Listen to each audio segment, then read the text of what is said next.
Senator Watson, thank you for taking time out. Well, it's my pleasure. Thanks for doing this. You know, you've been the mayor of the city of Austin before. Why run again? Because I love this city, and there's a whole lot left to do, including the fact that Austin has changed significantly. There are a lot of issues that experience is going to inform. I'll be able to rely on the background and things that have been learned over time. But Austin is no longer becoming a big city. Austin is a big city. And in my view, we've been going through a transition for the last 8 to 10 years. But we're not moving at the pace we need to move in order to keep up and to provide the kinds of services and do the kinds of things we need to do so that 20 years from now, Austin can be one of the great American or international cities. And I use 20 years purposefully. When I came to Austin, Texas, Austin was a town that had abundance. It had excess capacity. The roads, we had plenty of roads, we had plenty of parks, clean air, plenty of water, and you could go on and on. But, well, for example, one of the things you could do is we didn't have much, but we were able to cobble together a little bit of money and purchase our first home that led to our second home and on and on, and is a part of what we've built even today. And that we had abundance. We had excess capacity even in housing. I was about 23 years old when we hit Austin. We were going to be here for 1 year and then thought we'd end up in North Texas. I have 2 little granddaughters. One is going to be 5 in November, and one is about 18 months old, right here in Austin, Texas. I mean, I'm blessed I get to be with them all the time. 20 years from now, they will be roughly the same age that I was and Liz was when we got to Austin, Texas. And I want them to be able to live in a city that has the personality and the soul, and them to have the ability to enjoy it the same way we did. And that's going to take a lot of work, successful work, right now. Let's talk about Austin when you were mayor versus where it is now. Do you think this is where you envision some of the policies that you worked to put into place, some of the vision you had back then has led to some of the things that we enjoy in Austin now, the things perhaps that people got to enjoy a little bit more, I would say 10 years ago compared to now. But is that the vision that you saw? In some instances, sure. For example, I was mayor from 97 to 2001. And in 1997, Austin had a de facto 2-party system. It wasn't Republican and Democrat, but it was environmentalists versus developers. It was the Sierra Club versus the Chamber, SOS versus the Real Estate Council. And when I came into office, people said, you're never going to be able to solve that problem. You're always going to have that fight. But I didn't believe Austin could move forward the way it needed to if we were having that fight. And so we were able to bring an end to that fight. We were able to bring consensus so that the city as a whole could move forward on important issues other than just that war. And in doing so, we were also able to preserve thousands of acres of land that make a difference in people's lives today because we were able to do that. I kind of navigated the city through the first big tech boom. So what we feel today, we were feeling back during that point in time. We had to address, we talk about affordability, and it's a key issue today, but back then, we were talking about affordability because Austin was still growing. It was impacting supply of housing. And for example, I was the mayor when we created the first ever affordable housing trust fund in Austin. We created the SMART housing program. The SMART stands for something in all of those. I'm not sure I can remember all of them, so don't test me on that. But anyway, the SMART housing program, which is used today. We created the mayor's challenge fund to help with affordability. We were starting to have a homeless issue that needed to be addressed, and we weren't addressing well. So one of the things that I did as mayor is I helped push through the first resource center for our population living homeless. We created the first women and children's shelter in a public-private partnership with what we then called Safe Place. We created the first downtown community court in the state of Texas so that we could get people into services as opposed to just putting them in jail for Class C misdemeanors and they would be out. And then, I think about downtown. When I first was elected mayor, we were told, I was told, you can't get any more people to live in downtown. My memory is, and I may be off by one or two, but there were only 3 places that you could live in downtown Austin when I was elected mayor. And I said, we can change that. We can bring retail into downtown. That will bring more people living downtown. Now, they told me, in order to do that, you've got to do some things. You have to double the size of the convention center.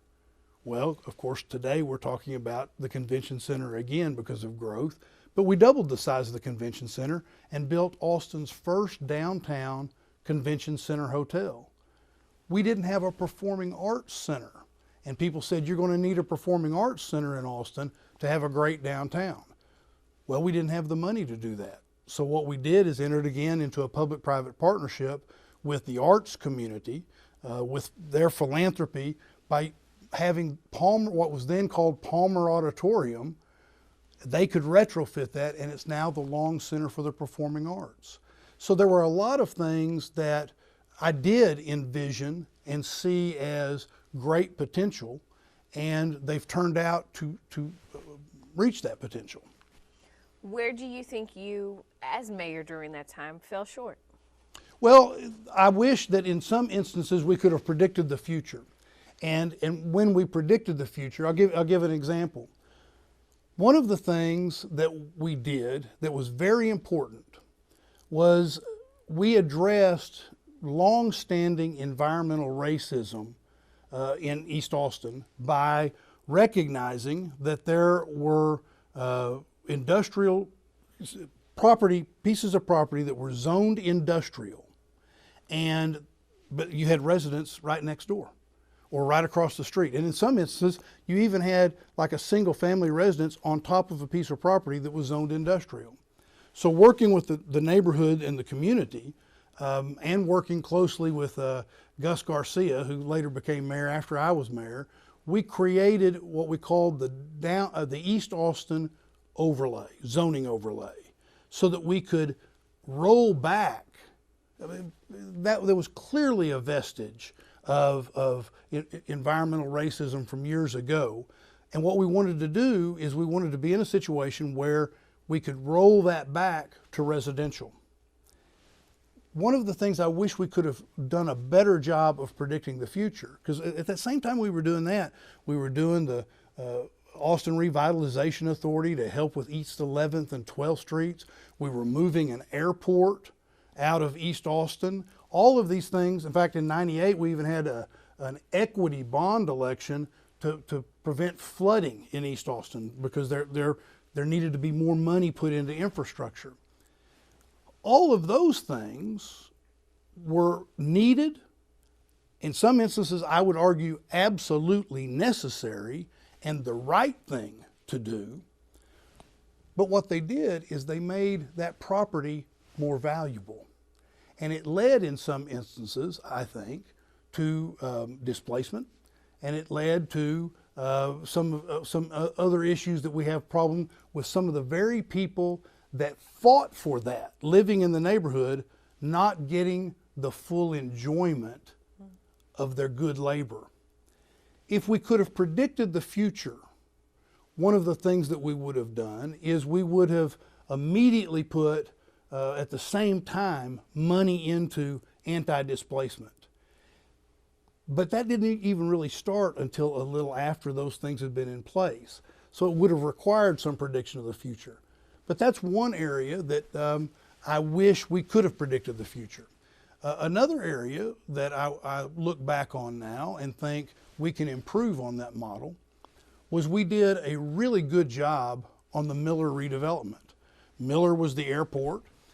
We closed that airport. I was mayor when we closed it and opened the new Austin Bergstrom International Airport. And it was about, I can't remember, 740 acres or so that we were going to redevelop. And it's a national model for redevelopment. People look at that all over the country. And it's a very dense development that was intended to have affordable housing in it. One of the issues that I think we've learned from is that while we were building affordable units, we didn't get the diversity that I would have liked to see in the Miller development. And a part of that problem is that there's an institutional issue where some people of color don't have the same access to capital or credit. So as we go forward, one of the great lessons ought to be that as we're working with affordability and building supply and affordable housing, we need to also focus on some of the institutional problems of people even being able to get into that affordable, because that didn't turn out exactly the way I would have liked for it to turn out. What do you say to those critics, even your opponents in this race, who say some of the issues that we have now in Austin with affordability, a lack of housing supply, our issues with transportation, revert back to some of the policies that you helped put in place? They're ill-informed in that regard, and it's easy to do in a campaign.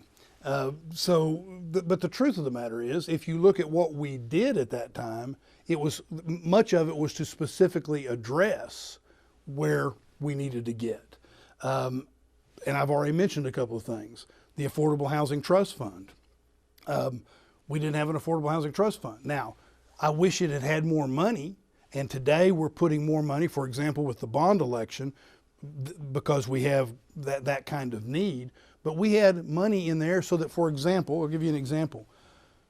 At one point, I knew we had affordable housing. People were living in it and it was affordable, but it needed repairs. And people didn't have access to capital. They could make the payments on a loan, but they had difficulty getting the credit. So I went to the banks, had a big lunch that I hosted with the presidents of banks and local branches of major banks, and said, here's what I'd like for you to do. I would like for y'all to give me $15 million, which doesn't sound like a lot, but it was a lot to make this challenge. Give me $15 million that you will use to make loans. Minimum loan, I think, was $2,500, and we agreed on a low interest rate, so that people can, government will do what it does best, which is identify need, and then you, in the private sector, can make that capital available, and they will then be able to maybe add a room to a 2-1, make it a 3-2. They fix a bathroom that needs repaired, those kinds of things, so that we can maintain that affordable housing that's at risk. And what I said to the banks is, we'll take a portion of the Affordable Housing Trust Fund, something new, and we'll set aside a portion of that money so that if you ever get loans that are 90 days or older, and you want to get rid of them because there's a problem with them, we'll back you up. We'll help you with that. So those were the kinds of innovative programs we were doing back then that were really the start of some of the things. Now, how those should have been carried forward, what should have been done later, well, we can all debate that. But the truth of the matter is, we wouldn't be in some of the good places we're in had we not started. Think about homeless. The first resource center for the homeless was created during my time as mayor. It was ultimately finished after I'd left office, but we were able to get that started. So those are the kinds of things that we were addressing. And by the way, I told those banks, you ought to say, Watson, you're not thinking big enough. It ought to be 25 million. And they ultimately put up 28 million. I do want to point something out. You do have an ad out now, a new ad. Congratulations on the ad buy. You're one of the people running against you, colleague, Representative Celia Israel, put out what she likes to call a fact check to the ad. She put this out today. She said that in terms of the Smart Growth Initiative that you helped start it, she says the fact is a 2019 study from Harvard Graduate School of Design found that that initiative directly contributed to the lack of affordable housing downtown and further led to segregation. What do you say to that? I say she needs to check her facts, because what she's referring to is an online student publication that was published in 2019 by someone that doesn't even appear to have been at the Harvard School of Design, and that's where this online student publication was. It wasn't anything peer reviewed. As near as I can tell, the person that wrote it never even came to Austin or talked to anybody in Austin. And he, at that time, I think was living in Michigan. I may have that wrong. He's now out in California somewhere. So I wouldn't go around talking about a non-peer reviewed student publication that had, one article, and there's a lot of inaccuracies in that as well. So if we're going to check facts, we ought to check facts before we make that kind of statement. Yeah. I want to talk to you a little bit more about housing. You have a very bold idea about how to create more affordable housing, where to put it in Austin. I want you to talk to me about Decker Lake. Sure. So Decker Lake, the city, my memory is it was in the 1950s that Decker Lake was created, and it was created primarily as a cooling place for Austin Energy. And so if you go out there, there's a unit out there, and so it was a cooling lake. The city of Austin owns a bunch of land around it as well. My memory is it's about 2,500 acres. There's been attempts to do something with Decker Lake. It's basically fallow land right now. The only thing that you have at Decker Lake pretty much is you have the exposition center that's on a long-term lease, although that's kind of coming up pretty soon. The city has leased that to Travis County. And then you have some like park amenities, a few park amenities for people to put boats in and do some stuff, but most of that land is fallow. It's designated parkland. And when a study was done, an effort by the city of Austin to do a plan, they determined that it would cost, and this was in 2018, so we know that cost has gone up. It was estimated to be $800 million. Well, I'm a big parks guy and have been for a long time, but that's not probably ever going to happen when we know it's now probably over $1 billion. So what I'm saying is, at a time of growth and housing emergency, and it's going to be something we need to do for a while, the city of Austin ought to put its land in a place where it can benefit the citizens. What we could do is you could set aside, 800 acres, let's say. That would make that still, for parkland, the largest park in Austin, Texas, excluding probably the Barton Spring Wilderness Greenbelt and that kind of stuff. But it would be an enormous park. You could probably even divide it up as a bunch of different parks and still have several big parks. And the land that would be left would be basically, not quite, but basically 3 millers that we're redeveloping. And it would be owned by the city, so we would be able to, I believe, pay for the infrastructure through a TIF, a tax increment financing district, and we would be able to build into some of what we were doing the kinds of things that I was talking about earlier that guarantee affordability. We could build a model out there that would make a difference over a long period of time with regard to affordability. The Green Line, which is a rail line that is already owned by Capital Metro, runs right up there and right to that area, the Decker Lake area. It goes on to underneath Manor and up to Elgin and then on to Giddings. But you have rail that part of the reason it wasn't bumped up on the Project Connect proposal was because there wasn't enough density. So let's build the density. And now you have a wonderful, affordable development that's 10 minutes from downtown by rail. It will not be something that brings overnight change. But if we continue to grow and do what it is we're doing, we need to be looking for more than the immediate satisfaction or the quick fix. We need to be doing things like that, going ahead and planning for it, so that you'll be able to build something that, again, 20 years from now will be a model and will be contributing to the affordability of our city. How are you going to pay for it, though? Well, I mean, we've got the TIF. You talked a little bit about the TIF, but especially if the city is going to maintain ownership. So that may be one of the best ways to do it. So first of all, the TIF, so look at Miller as an example. Many people have forgotten that when we were closing Miller, the plan was that the state of Texas was going to buy half of that and put basically another state complex. And the city of Austin was going to use the money in that payment to build the infrastructure. Well, I think it was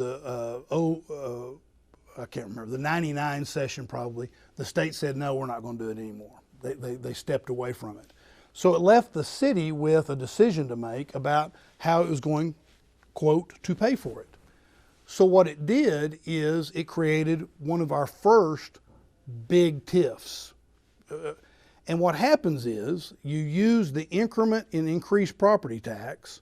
So you build something, it now has more value, so it's increased the property tax. It uses a portion of that increment to pay for different things in the TIF area. And that's predominantly how we pay for the infrastructure in the Miller development.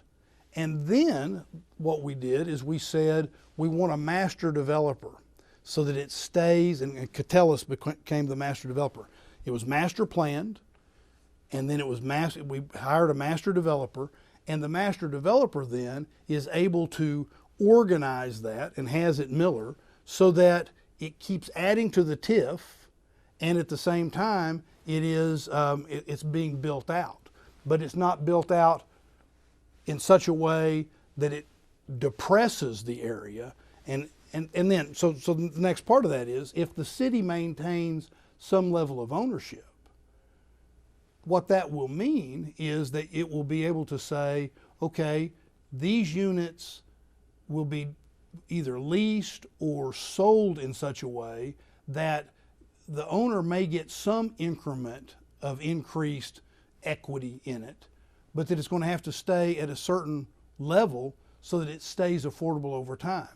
It puts the city in a unique position to help leverage its position to maintain affordability. Are we talking about land trust here? City owns the land and the homeowner owns the house, or do you think there's a combination? I'm not going to write the plan today. Okay.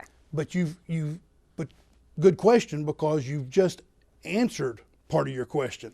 Those are the best questions, is when you answer them.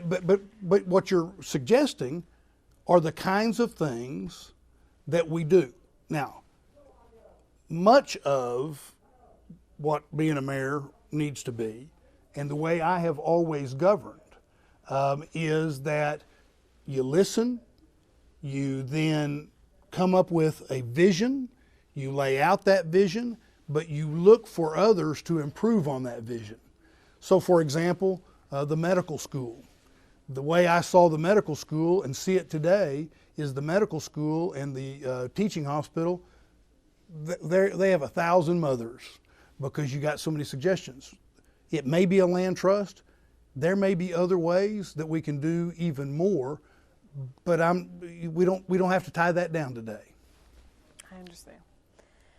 The affordable housing bond. You've said that you support this bond that the city is proposing, $350 million. But when we talk about the affordable housing bond, the AISD bond, the ACC bond, we're now getting into $3 billion for homeowners in a time when we're dealing with record inflation, the economy, folks are hurting. Is that really a smart choice? Well, you're exactly right that we should worry about that, and particularly when you mention things like inflation. And here's what I would say about that. There are a whole lot, as we face this cost of living emergency, there are a whole lot of things that the city, the mayor, can't control. Inflation is a good example. Interest rates on mortgages or capital that people need to build. Supply chain is another big example. So what that means is, and you asked the question right, what that means is we should be focusing on what we can control, and in many instances, it's some pretty basic things. One of which you've alluded to, and that is property taxes. And how do we address property taxes so that we're not adding to the problem? We're not telling you there's a problem, but yet adding to the problem, being the victim and the perpetrator, I guess. So you're right. There are great needs right now because of go back to what I said. We're no longer becoming a big city. We are a big city. And I think we started that transition about a decade ago, and we didn't really move with the urgency. And so today, some of the things we're having to do are things like these bond elections. If you look at the calculations, there is a minimal, even with all three of them, a minimal increase in property taxes. When I'm mayor, one of the things that I've said we have to do is we have to start every budget cycle, and this comes from experience as a mayor and having sat on the Senate Finance Committee dealing with the state budget and all the state agencies' budgets for so long. I want us to start every budget cycle with what is referred to as the no new revenue tax rate.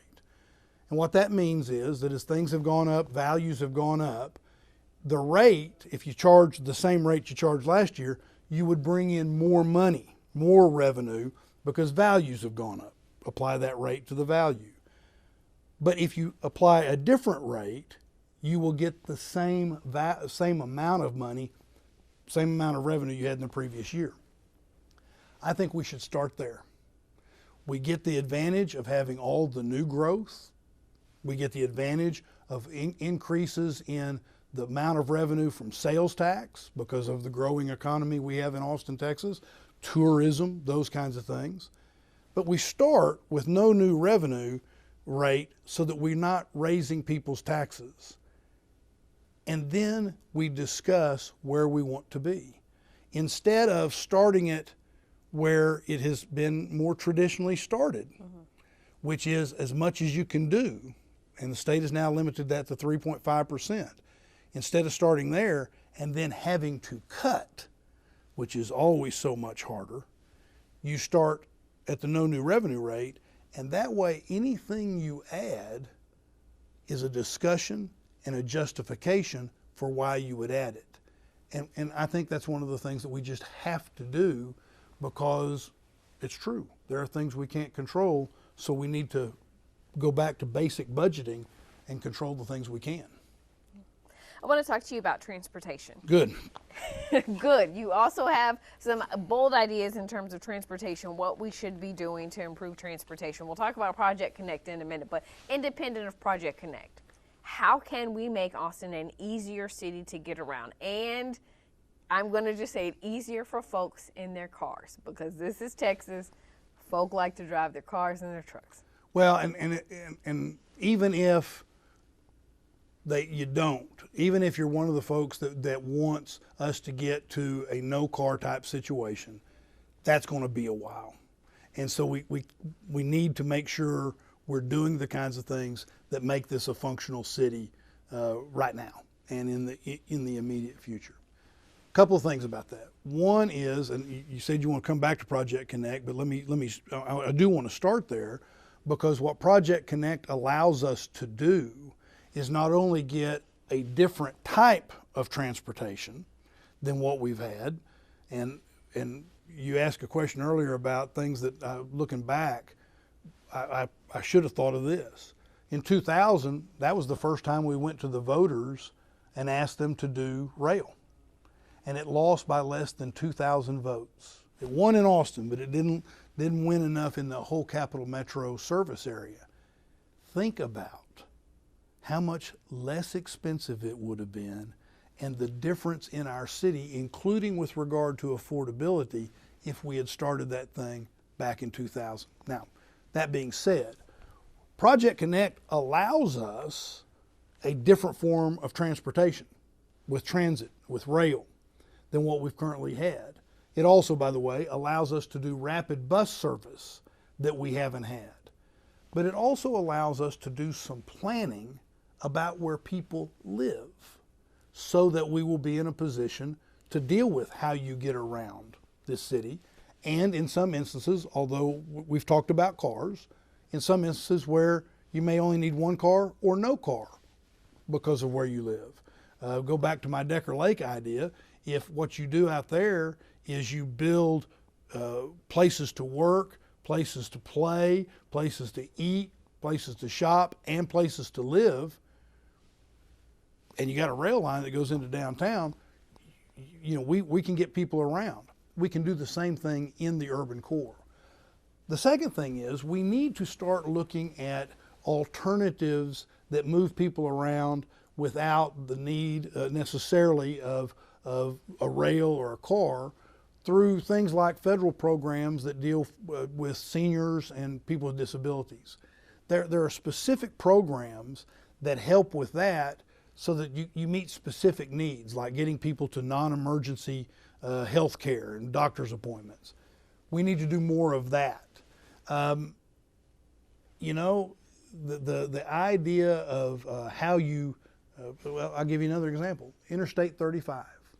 Some people, we can talk about that, but some people don't realize that one of the goals of Interstate 35 is to not only improve the road so that the models show that it will move traffic better and more safely so that the region benefits, but it also would be better used for transit and buses, much like the managed lane on Mopac has shown us we can do, because you would have a managed lane on I-35.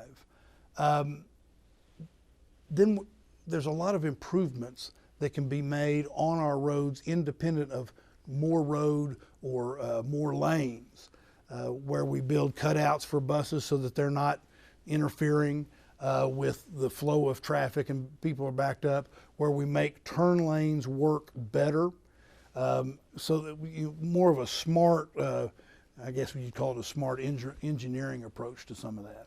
So there's just a lot to be done. Project Connect, what voters approved and what the cost is now are not the same number. No. Right? And not by a little bit, by a significant amount. This has given some people a sense of mistrust, a lack of transparency. How would you as mayor address that? Well, one of the things that I have called for in transportation generally, so let's pause and I'll come back to Project Connect. But there's about $25 billion worth of money that is there for us to use, been voted on by the voters or otherwise come to us for different projects. Now, part of that's the airport, and we need to get that moving. In my view, we're about 6 years behind on that. That's got to happen. Part of it is Interstate 35. Part of it is Project Connect, but then there's a whole lot of other money in there. And I think that a key part of restoring trust is going to be accountability. And what I've called for, which seems so simple, but we just haven't been doing it, or what I've called for are accountability sessions. Not one a year, but at least 2 a year, where what we do is we make a presentation to you and others in the community, and you in particular I say so that you can report it to others in the community, where we go through on a 5-year running timeline what we're doing, where the money's going, importantly, where the money's not going or what's not being built that was promised to be built, and we show that, and we show the accountability of it. Now, so that's one of the ways you restore trust. Now back to Project Connect. There was some expectation that prices would go up, and we know that. I mean, we start this conversation by talking about affordability and the cost of land prices going up and things we can't control like supply chain and inflation and that sort of thing. But yet some said, well, but Project Connect, it was not immune from all of that. Right. But what we ought to do and have to do is, and I think the mayor has to play a significant role in this, is what we have to do is we have to set up systems so that there will be that transparency and accountability. I think that the planning phase went on longer than it should have without reporting to the public, so that when things were then reported, it was sticker shock, and justifiable sticker shock. And then I think losing the executive director, that makes a difference. So I think the mayor comes in at a very opportune time to kind of kick that in the way you need to kick it to add trust. Part of that's also going to be, I think, to add trust, is it's got to be scrubbed, because some things aren't going to, because of the cost, some things are not going to be able to be done. And we need to look at that. For example, I think we're going to have to look significantly at the tunneling. And even if you end up with a tunnel, part of the question is, what is a tunnel? Is it like I have recently been on in Chicago, where it just gets people from one place to the other, you get off and you go up to the ground, or is it what seems to have been anticipated in the original planning, which is almost a mall underground? So I think we're going to have to do that, because I think that will also restore trust. But the mayor is going to need to be involved in making sure that that trust is there. Let's talk a bit about homelessness. Yeah. So you are familiar with the first homeless summit that was had in 2020, and the city, the county, the private sector, they made a pledge. They said, we're going to house 3,000 unsheltered residents in 3 years. We're now in 2022. Do the math. If you do the math isn't mathing, as they say. So how do you do that? What do you do with that? Especially knowing that you would, if elected, you would come in 2023. Well, you've had a number of things change, right? Right. So you have to evaluate that question in the context of the other things that have changed. And I'll mention a key one, which is the mandate to enforce the camping ban is also part of this. Let me approach it this way. We have been given, in my view, a zero-sum game on homelessness for a period of time now. Once the camping ban was removed, what that left us with was, in essence, on this end of the spectrum, people being able to camp anywhere they wanted, anytime they wanted, with no restriction. The legal reason that was given for that is that a circuit court opinion, in a different circuit, but a circuit court opinion said that you can't tell somebody you can't sleep there unless you have a place for them to sleep. And I'll come back to that. But that's what you had. And then over here you had permanent supportive housing. We're going to get people into permanent supportive housing as you just described. And I'm all for getting more people into permanent supportive housing. That is a key part of what our plan needs to be. But the plan was almost exclusively, at least from the city's perspective, purchasing hotel rooms. Well, we were just talking about the price of things going up, and that played a role, and you ran into some difficulties about how you were going to do that. so we were left with all this. That was our only choice. There was no continuum in there. So, for example, if you can't tell somebody you can't sleep there unless you have a place for them to sleep, where are the places for them to sleep? And the city needs to do a better job of providing that as well. There's not been near enough action since the voters said they want the camping ban reinstated, and since the state legislature said you must reinstate it. There's not been near enough work on what you do to have places for people to sleep. And that's an important thing, because we don't want our neighbors who are living homeless to be in unsafe conditions. I don't know anybody that wants that. But if we're not providing a continuum of services, it's all or nothing, then we're messing it up. So I think what we're going to have to do is we're going to have to figure out how we have, for example, the way I would, if I could wave a magic wand, what we would do is we would have a San Antonio model Haven for Hope style camping site, but it also has all the services available. It has health services, it has mental health services, it has services to help people get into jobs, it has the ability to print identification, and it has, it even has a kennel so that people that have pets but they then have a place to also camp or sleep. We're going to need to do some of that. And if I could wave a magic wand, one of the ways I would do that is I would create such a place out near Community First Village, which has been a big success, but during much of the summit discussions, Haven for Hope, Community First Village wasn't considered to be true permanent supportive housing, as successful as it was. Again, kind of an all or nothing approach. We need to participate as part of that continuum with the nonprofits like Community First Village and be helpful. I was the senator that passed the legislation that allowed Community First Village to get the tax exemption so that it could do what it's doing out there. And we need to be more helpful to that process. But we ought to also include the other not-for-profits like Caritas and others and say to them, how do we help you?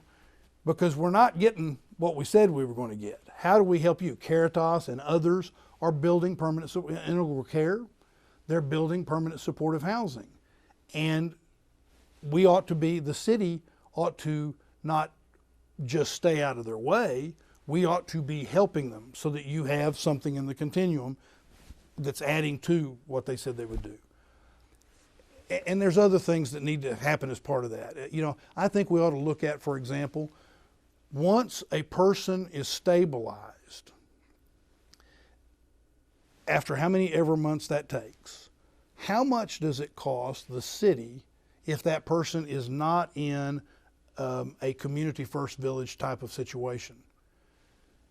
And if it's cheaper to help Community First Village by grant money from the city to help that person than it is for us to pay for somebody that's on the street or not in permanent supportive housing, we need to figure out a way to do that. And then the final thing I'll say is mental health, brain health has to be a key factor in this. And as you know, when I was in the legislature, I was able to secure through appropriations something like $370 million in order to upgrade the Austin State Hospital. A lot of good, if you go out there, it's coming along.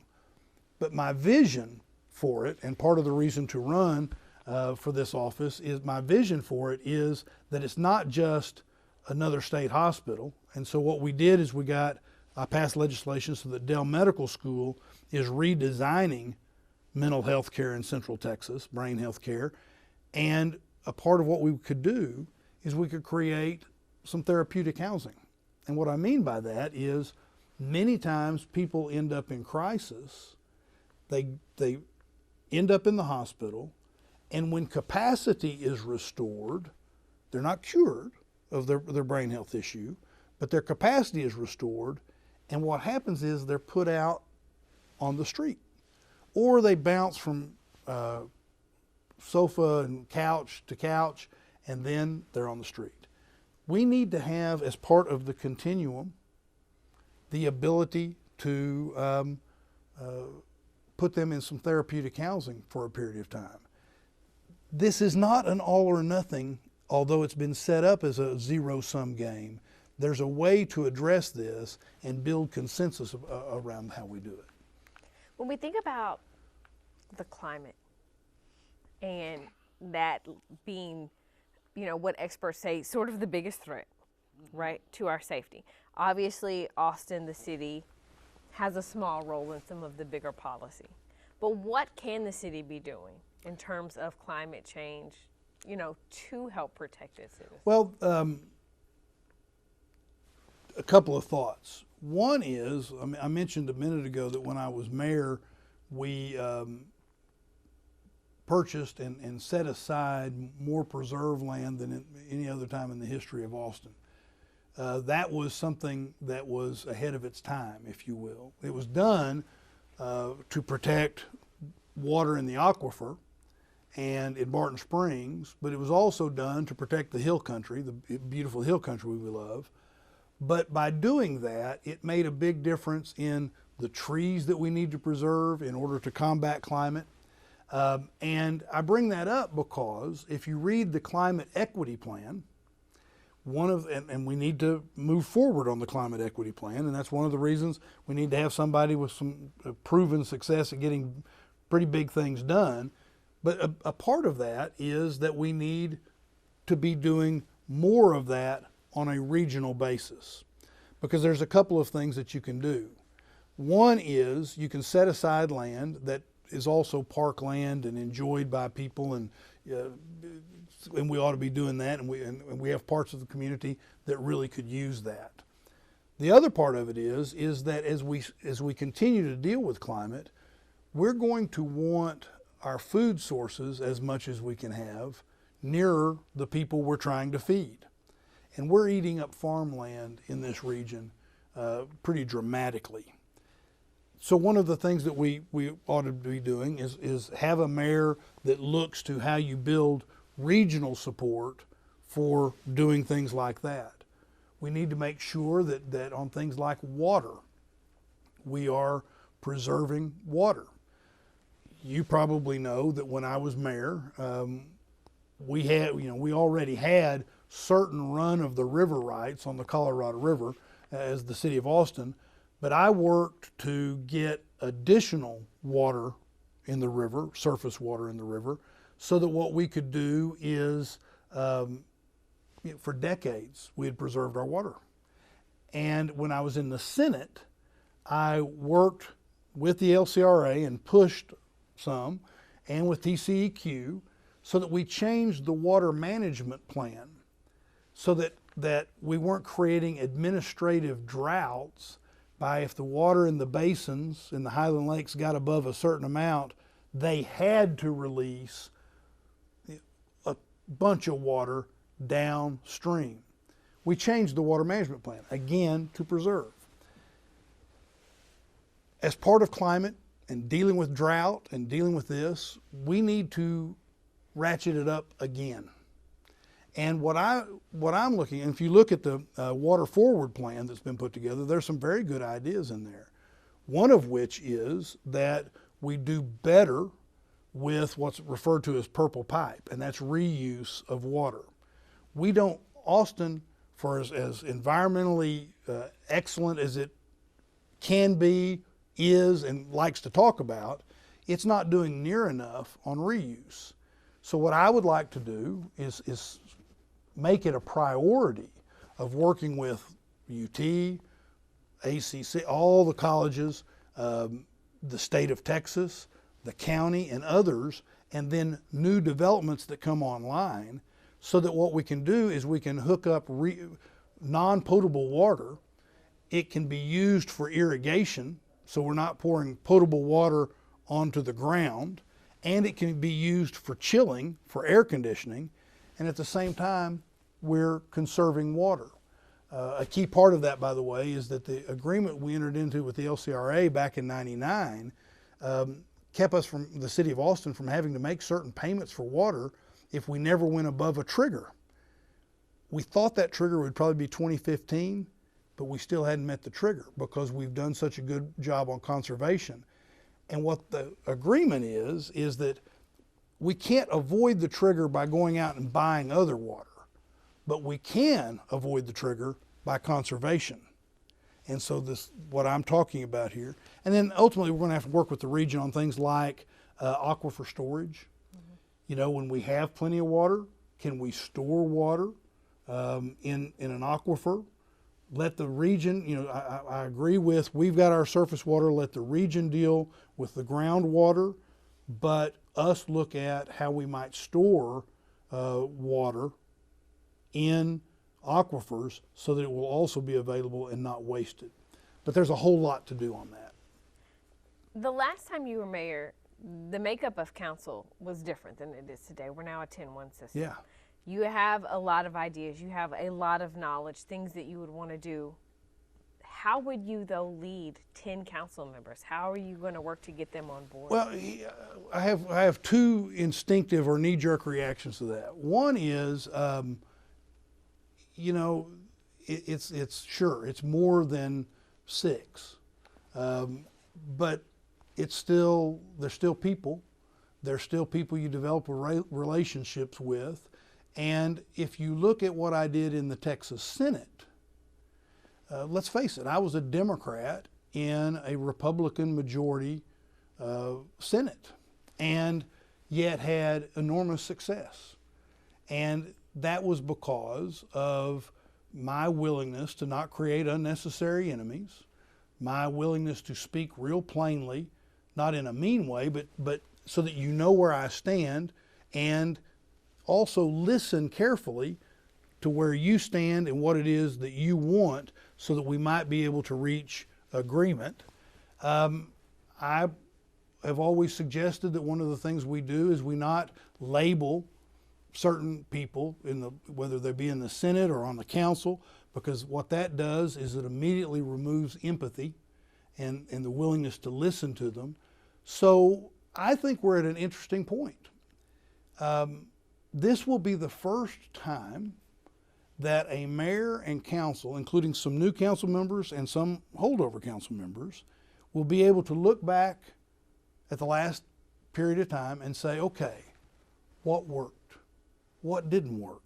What did we like? What did we not like? What can we experiment with to try to make it different? And we get to do that, hopefully, I predict we will, with a mayor that has experience both as a mayor working with a council and as a senator working in a relatively small body of people where everybody was elected from a single member district except one that was elected at large, and that's the presiding officer. So I have experience in that as well. I think it's a unique opportunity to have somebody with some experience come in and say, how do we make this run, and how do we make it run as rapidly and as nimbly as almost anything else that's going on in our community. When we started this interview, we talked about your granddaughters. Yeah.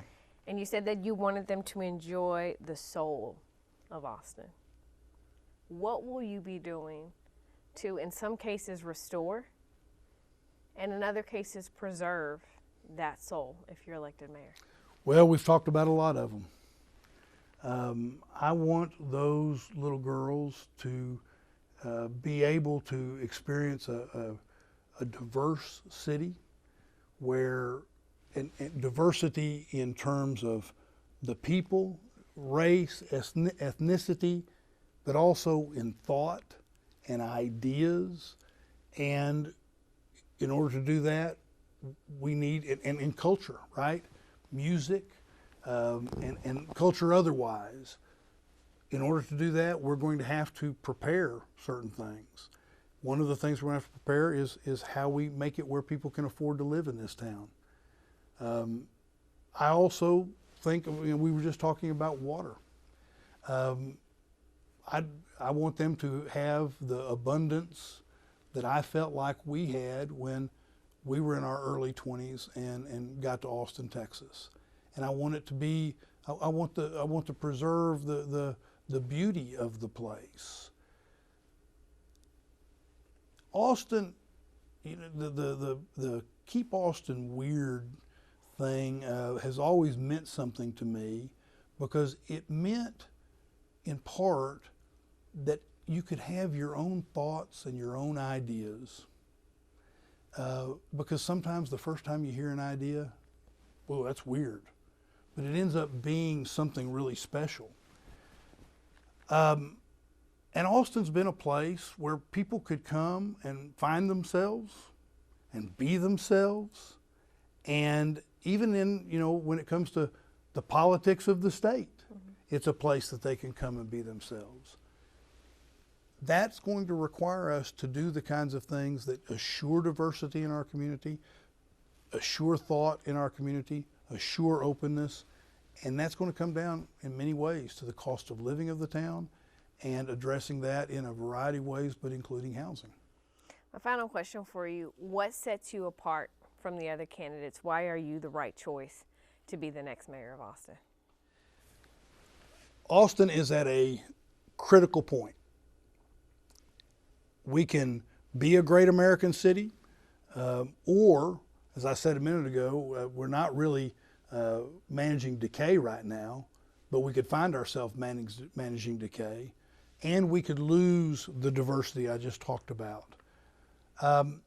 We have to focus on the basics, but there's some big things we also have to do. And at this point in time, what we need is someone with a proven track record of success, of being able to get the big things done that we're going to need to get done. Someone that's proven, someone that's practical, someone that brings common sense to it and is working to make sure the basics of this town are working, and we're setting a vision for out there that we can get to, but we have to have somebody that can get that done. And that's you? That's why I'm running.